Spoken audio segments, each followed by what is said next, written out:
வணக்கம். என்ன செய்தி பார்க்க போறோம்னு கேட்டீங்கன்னா, உள்ளடி வேலையால் வெற்றியை கோட்டை விட்ட திமுக கண்டபடி திட்டுவிட்டு கொடைக்கானலுக்கு பறந்த முதலமைச்சர், வேட்டு வச்ச உதயநிதி ஸ்டாலின், விசாரித்துக் கொண்டிருக்கும் சபரீசன், கொடைக்கானலிருந்து திரும்பி வந்த பிறகு தமிழ்நாடு முழுவதும் இருக்கக்கூடிய திமுக பொறுப்பாளர்களுக்கு பெரிய ஆப்பு இருக்கிறதா? முதற்கட்டமாக சென்னையில பெரிய ஆப்பு வச்சுட்டு தான் முதல்வர் கொடைக்கானல் கிளம்பி இருக்கின்றாராம். எங்கெல்லாம் உட்கட்சி பூசல் இருந்தது அப்படின்றதையும் பார்க்க போறோம். அதனால எப்படி வெற்றியை திமுக கோட்டை விட்டு இருக்குது அப்படின்ற விஷயத்தையும் விரிவா பார்க்க போறோங்க. அதற்கு முன்பாக இதுவரைக்கும் நம்ம சேனலை நீங்க சப்ஸ்கிரைப் பண்ணலன்னா மறக்காம சப்ஸ்கிரைப் பண்ணிட்டு கொஞ்சம் சப்போர்ட் பண்ணுங்க. உங்க எல்லாருக்கும் தெரியும், வாக்குப்பதிவு முடிந்த மறுநாள் நம்ம முதலமைச்சர் ஐயா அவர்கள் காலையிலேயே அறிவாலயம் வந்து விட்டார். சென்னை சுற்று வட்டாரத்தில் இருக்கக்கூடிய தொகுதி பொறுப்பாளர்களும் வேட்பாளர்களையும் அமைச்சர் பெருமக்களையும் அவசரமாக அழைத்தார். சென்னை எப்போதுமே திமுகவுடைய கோட்டை. ஆனால் அதிமுகவும் தவேகாவும் ஓட்டைய போட்டு இருப்பதாக முதலமைச்சருக்கு ரிப்போர்ட் வந்திருக்கிறது. அதனால தான் அமைச்சர் தாமோ அன்பரசன், ஆவடி நாசரு, அப்புறம் சேகர் பாபு அவர்கள் இவங்களெல்லாம் அழைத்து செம டோஸ் விட்டுருக்காரு. ஏயா, பெரம்பூர்ல இருந்து கொளத்தூர் வரைக்கும் ஒரு பையன் கூட வேலை பார்க்கல. அது மட்டும் கிடையாது, ஒன்றிய அளவில் இருக்கக்கூடிய எந்த நிர்வாகியும் வாக்குப்பதிவு அன்றைக்கு களத்திலே இல்லை. எங்க போனானுங்க? பல இடங்கள்ல காசு கொடுக்காம அப்படியே சுருட்டி இருக்கானுங்க. வாக்குப்பதிவு அன்றைக்கு நான் போனே ஆஃப் பண்ணல. ஒவ்வொரு அமைச்சர்கிட்டையும் ஒவ்வொரு மணி நேரத்துக்கு போன் பண்ணி அங்க என்ன நிலவரம் என்பதை பற்றி நான் கேட்டுக்கிட்டே இருந்தேன். ஏதாவது சங்கடங்கள் இருந்தா சொல்லுங்க, நமக்கான ஆபீசர்ஸ் இருக்கிறாங்க, அவங்க கிட்ட சொல்லி எல்லாவற்றையும் செய்து கொடுக்கிறேன் அப்படின்னு சொல்லிட்டு அதிகாரிகளையும் நான் முடக்கி விட்டேன். அது மட்டும் இல்ல, கட்சி நிர்வாகிகளை நான் நேரடியாக கண்காணித்து கொண்டே இருந்தேன். வார் ரூம்ல தான் உட்காந்துக்கிட்டு நான் சாப்பிட்டேனே. இவ்வளோ வேலை மெனக்கிட்டு பார்த்தேன். ஆனா சென்னையில கோட்டை விட்டுருக்கீங்க.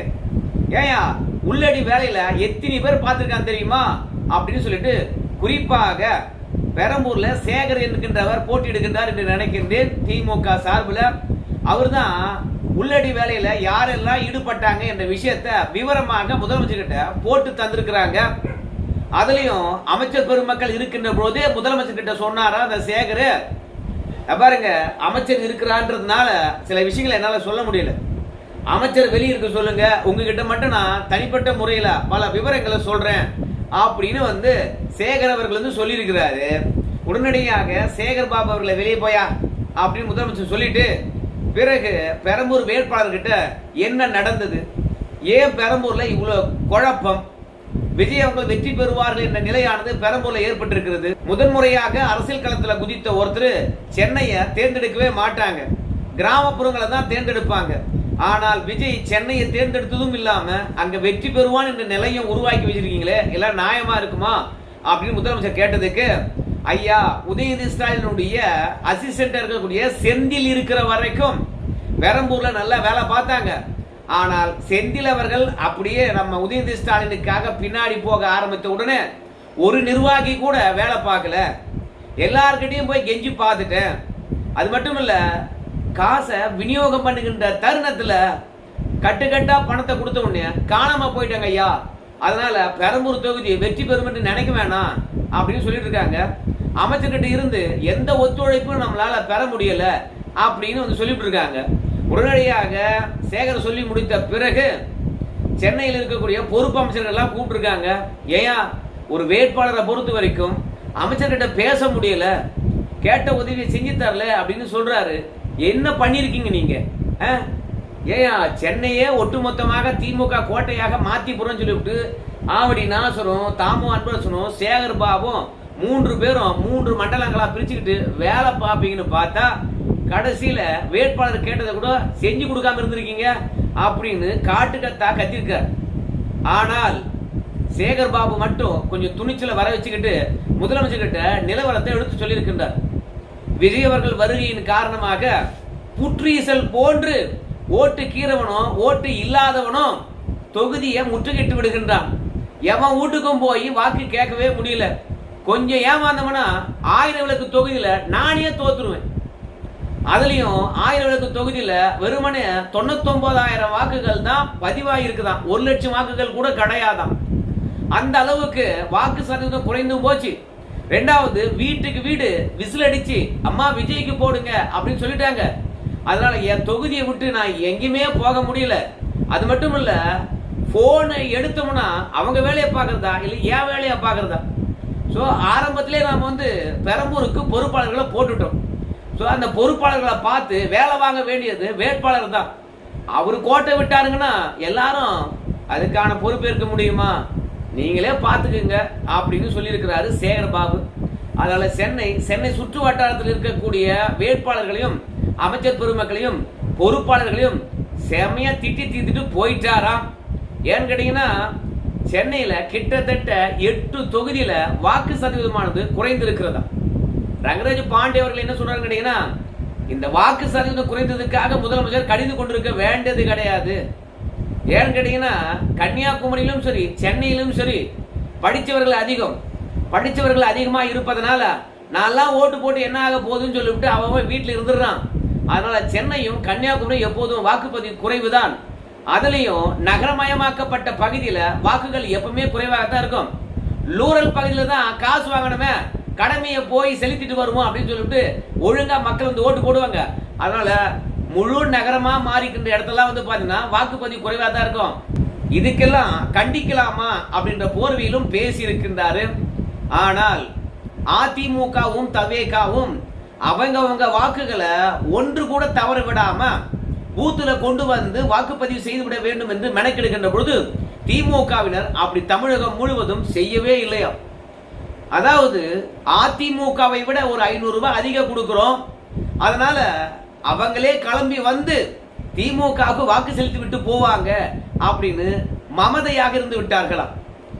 அதிமுகவினரை பொறுத்த வரைக்கும் தான் வெற்றி பெற்றே ஆக வேண்டும், இந்த முறை வெற்றி பெறலன்னா கட்சியே இருக்காது என்ற கஷ்டத்தினால 1000 ரூபாய் கொடுத்தாலும் வீடு வீடாக இரவே சொல்லியிருக்கிறாங்க. வீட்டு விட்டு வெளியே வந்தா கையை பிடிச்சிட்டு கெஞ்சி இருக்கிறாங்க. பூத்துல கொண்டு போய் ஓட்டு போடுகின்ற அளவுக்கு மனசை மாத்திருக்காங்க. ஆனா திமுகவினர் அப்படி செய்யல அப்படின்றது தமிழகம் முழுவதும் உதயநிதி ஸ்டாலினுக்கு பாத்தீங்கன்னா ரிப்போர்ட் வந்திருக்கு. அவற்றை ஒட்டுமொத்தமாக திரட்டி கொண்டு வந்து நம்ம முதலமைச்சர் ஐயா கிட்ட கொடுத்துட்டு சென்னையில் இருக்கக்கூடிய 19 தொகுதியிலும் புவர் பர்ஃபார்மன்ஸ், நாம அதிரி புதிரியா சென்னையில வெற்றி பெறுவோம், அதிமுகவே நமக்கு டஃப் கொடுக்க முடியாது. ஆனா இன்னைக்கு கட்சி தொடங்கி இருக்கக்கூடிய விஜய் நம்மளை அழிச்சிருவான் போல இருக்குது, என்னன்னு விசாரிங்க அப்படின்னு யாரெல்லாம் உள்ளடி வேலையில ஈடுபட்டாங்களோ அவங்கள பற்றியான தகவலை கொடுத்திருக்கிறாரா உதயநிதி ஸ்டாலின். உடனடியாக முதல்வரை பொறுத்த வரைக்கும் கூப்பிட்டு விசாரித்திருக்கின்றார். அது மட்டும் கிடையாது, தமிழ்நாடு முழுவதும் இந்த பிரச்சனை வந்திருக்கிறது. அதனால சபரீசன் தமிழ்நாடு முழுவதும் இருக்கக்கூடிய பிரச்சனையை மொத்தமாக விசாரித்துக் கொண்டிருக்கின்றார். முதலமைச்சர் கொடைக்கானலிருந்து திரும்பி வந்த பிறகு முதலமைச்சர் கிட்ட யாரெல்லாம் விசாரித்தோம், அவங்க என்னென்ன பதிலளித்தாங்க என்ற விவரத்தை சொல்ல போறாராம். அதுலயும் ஒட்டப்படாரம் என்று நினைக்கின்றேன், சக்கரபாணி அவர்கள் போட்டியிடுகின்ற தொகுதி என்று நினைக்கிறேன். அங்க வாக்கு சதவீதம் குறைந்து இருக்கிறதா. அந்த ஆளு தாறுமாறா காசு கொடுப்பாரு, ஆனா அவரை எதிர்த்து நிற்கின்றவங்க பெருசா வெயிட்டா கவனிக்காதவங்களாம். அதனால அவன் 500 ரூபாய் கொடுக்குறான், நம்ம 1000 ரூபாய் கொடுத்தா என்ன அப்படின்னு அங்கேயும் பாத்தீங்கன்னா அமைச்சர் சக்கரபாணி சரியா பர்ஃபார்மன்ஸ் பண்ணல அப்படின்னு சொல்றாங்க. இரண்டாவது மதுரை தெற்கு என்று நினைக்கின்றேன், அங்கேயும் வாக்கு சதவீதமானது குறைந்து இருக்கிறதா. ஸோ மொத்தத்தில் 6 அமைச்சர்கள் தொகுதி, 8 சென்னையில் இருக்கின்ற தொகுதி என்று சொல்லிட்டு 12 தொகுதிகள் வாக்கு சதவீதம் குறைந்து இருக்கிறது. வரலாறு காணாத வாக்குப்பதிவானது தமிழகம் முழுவதும் நடந்திருக்கிற போது இந்த இடங்கள்ல மட்டும் வாக்கு சதவீதம் எப்படி குறைஞ்சது அப்படின்னு நம்ம முதலமைச்சர் கேட்டிருக்கின்றார். திமுகவினர் வேலை பார்க்கல. அதாவது என்னைக்கு எலெக்ஷனோ அன்னைக்கு முன்னால் கூட பூத் ஏஜென்ட் கிட்ட பாத்தீங்கன்னா நம்ம முதலமைச்சர் அவர்கள் போன்ல பேசினாராம், காணொலி வாயிலாகவும் மாவட்ட செயலர்கிட்ட பேசினாராம், அமைச்சர் பெருமக்கள் கிட்ட பேசினாராம், யார் யார் எங்கெங்கு இருந்து வேலை பார்க்கணும் என்ற காஷன் எல்லாம் கொடுத்தாராம். ஆனா அப்படி இருந்தாலும் இந்த தேர்தலில் ஒருங்கிணைந்து வேலை பார்க்கவே இல்லையா. அதாவது முதலமைச்சர் சொல்ற குற்றச்சாட்டு என்னன்னு கேட்டீங்கன்னா, நம்ம 24 கட்சியுடன் கூட்டணி போட்டிருந்தோம், ஆனால் திமுக காரன் கூட்டணி கட்சிகளுடைய நிர்வாகிகளை அரவணைத்திருந்தான் என்றால் நிச்சயமாக களத்துல நாம மட்டும்தான் இருந்திருப்போம், எதிராளி இருந்திருக்கவே மாட்டான். ஒரு கட்சிக்கு 2 நிர்வாகி என்றாலும் கூட 24 கட்சிக்கு 48 பேர் எப்போதும் தேர்தல் பணிமனையில ஆட்கள் இருந்துகிட்டே இருந்திருக்கலாம். அந்த கூட்டத்தை பார்த்த உடனே பூத்து சிலிப்பு வாங்கிட்டு போறவங்க கூட திமுக தான் ஜெயிக்கும் பொழுது இவ்வளவு கூட்டங்குது அப்படின்ற ஒரு உளவியல் ரீதியான ஒரு முடிவெடுத்து திமுக ஓட்டு போட்டிருப்பான். ஆனால் கட்சிக்காரனையும் தமிழகம் முழுவதும் திமுக காரங்க ஒருங்கிணைக்கல. கூட்டணி கட்சியுடன் வந்து பாத்தீங்கன்னா இணக்கமாக இல்ல. அதனால திமுக தோல்வி அடைஞ்சது. கட்சியில ஒத்த கூட இருக்க மாட்டீங்க, எல்லாரும் தூக்கி போட்டுருவேன் அப்படின்னு முதலமைச்சர் வந்து பாத்தீங்கன்னா மிரட்டிட்டு போயிருக்கின்றாராம். கொடைக்கானல் போயிருக்கின்ற இந்த தருணத்துல திமுகவுடைய ஆட்சி மலர்ந்த பிறகு யாரெல்லாம் அமைச்சர் அப்படின்ற லிஸ்டையும் கொண்டு போயிருக்கின்றார்களாம். அதுல ஆவடி நாசர் கிடையாது, தாமு அன்பரசன் கிடையாது, பிடிஆர் பழனிவேல் தியாகராஜன் கிடையாது, சக்கரபாணிக்கு மீண்டும் வாய்ப்பு தர மாட்டாங்க அப்படின்னு சொல்லப்படுகிறது. ஆனா எப்போதும் சர்ச்சையில் சிக்கக்கூடிய செந்தில் பாலாஜி கோயம்புத்தூரை மீண்டும் திமுக கோட்டையாக மாற்றி இருக்கின்றாராம். கோயம்புத்தூர் திமுகவுடைய கைக்கு வந்ததை முதலமைச்சர் ரிப்போர்ட் மூலமாக தெரிஞ்சிட்டு இருக்காராம். அதனால செந்தில் பாலாஜி தொலைபேசி மூலமாக கூப்பிட்டு பாராட்டினாராம். செந்தில் பாலாஜி நெருக்கடியை சந்தித்த மாதிரி வேற யாரும் தமிழ்நாட்டில் நெருக்கடி சந்திக்கவே இல்லையா. 24 மணி நேரம் செந்தில் பாலாஜி மீது தான் பயங்கர புகாராம். ஆனா அப்படி இருந்தாலும் செந்தில் பாலாஜி கரூரையும் சரி கோயம்புத்தூரையும் சரி திமுக கோட்டையாக மாற்றி இருக்கின்றாராம்.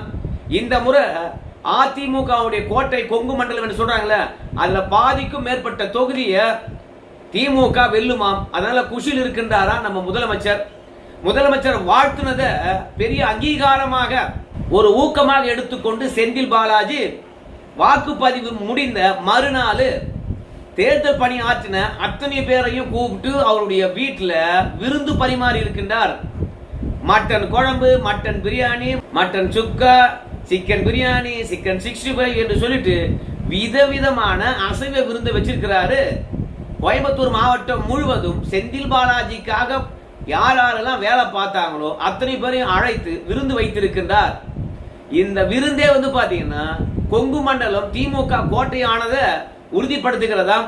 அதனால கிட்டத்தட்ட ஜெயலலிதா அவர்கள் அரசியல் களத்துக்கு வந்ததிலிருந்தே கொங்கு மண்டலமானது அதிமுக கோட்டையா மாறி இருக்கிறது.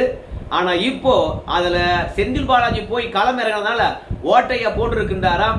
சென்னையை கோட்டை விட்டாலும் நாம கொங்கு மண்டலத்தை கோட்டையா மாத்திருக்கிறோம், வழக்கம் போல நாம தான் ஆட்சி அமைக்க போறோம் அப்படின்ற எண்ணத்தினாலேயே நம்ம முதலமைச்சர் அவர்கள் யார் யாரெல்லாம் அமைச்சர் என்ற லிஸ்ட கொண்டு போய் இருக்கின்றாராம். சோ அந்த லிஸ்ட்ல நிறைய பேருக்கு புதியவர்களுக்கான வாய்ப்பு வழங்கப்படும். உதயநிதி ஸ்டாலின் யாரை டிக்கெட் கொடுத்திருக்காரோ அவங்க தான் அமைச்சராக முன்னிறுத்தப்படுவார்கள் அப்படின்னு சொல்லியிருக்கிறாங்க. ஏயா விஜயை பொறுத்த வரைக்கும் தாறுமாறாக திமுக கட்சியினுடைய வாக்குகளை பிரிப்பதாக சொன்னாங்க. அதனாலே அதிமுக ஆட்சி கட்டில ஏற போகுதுன்னு சொல்றாங்க. அதிமுகவுடைய முன்னாள் அமைச்சர்களும் நிர்வாகிகளும் விஜயால தான் நம்ம ஆட்சியை பிடிக்க போறோம் அப்படின்னு சொல்லிட்டு இருக்கின்ற பொழுது திடீர்னு இன்னைக்கு அமைச்சர் பட்டியல் வரைக்கும் கொண்டு போயிருக்காங்கன்னு சொல்றதெல்லாம் நியாயமா இருக்குமா அப்படின்னு நீங்க சொல்லலாம்.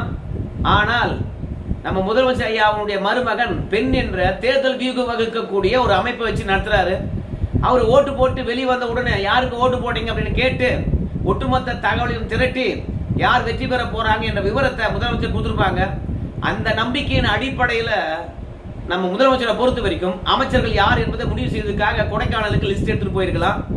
அது மட்டும் இல்ல, எப்பொழுதுமே சரி நம்ம முதலமைச்சருக்கு ஒரு அங்கீகாரம் வேண்டும் என்றால் இந்த அரசாங்கம் பாராட்டப்படணும்.